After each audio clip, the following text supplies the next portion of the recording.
Mixie గిన్నెలకు ఉండే blades కింద రకరకాల ఆహార పదార్థాలు ఇరుక్కుంటూ ఉంటాయి. వీటిని సరిగ్గా శుభ్రం చేయకుండా ఆ గిన్నెలను వాడుతూ ఉంటే పలు అనారోగ్య సమస్యలను ఎదుర్కోవాల్సి వస్తుంది. కాబట్టి వాటిని సులభంగా ఎలా శుభ్రం చేసుకోవాలో తెలుసుకుందాం.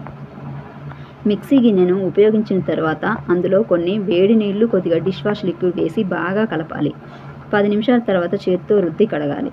ఆ పైన గిన్నెలోని బ్లేడ్స్ను కూడా జాగ్రత్తగా తీసి వాటితో పాటు గిన్నె మధ్య భాగాన్ని పాత టూత్ బ్రష్ లేదా స్పాంజ్తో రుద్ది కడగాలి. తడి పూర్తిగా ఆరిన తర్వాతే గిన్నెకు బ్లేడ్స్ను అమర్చాలి.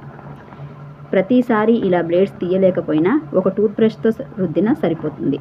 మిక్సీ గిన్నె మూతకు ఉండే రబ్బర్ గ్యాస్కట్ను బయటకు తీయాలి. బ్రష్ లేదా స్పాంజ్ను డిష్ వాషింగ్ లిక్విడ్లో ముంచి దాంతో గ్యాస్కట్ను, మూత అంచులను బ్రష్తోనూ రుద్ది కడగాలి. గ్యాస్ కట్ పూర్తిగా ఆరిన తరువాత మాత్రమే మూతకు పెట్టాలి. మిక్సీ గిన్నెలు ఉపయోగించిన ప్రతిసారి ఈ విధంగా శుభ్రం చేసుకోవాలి.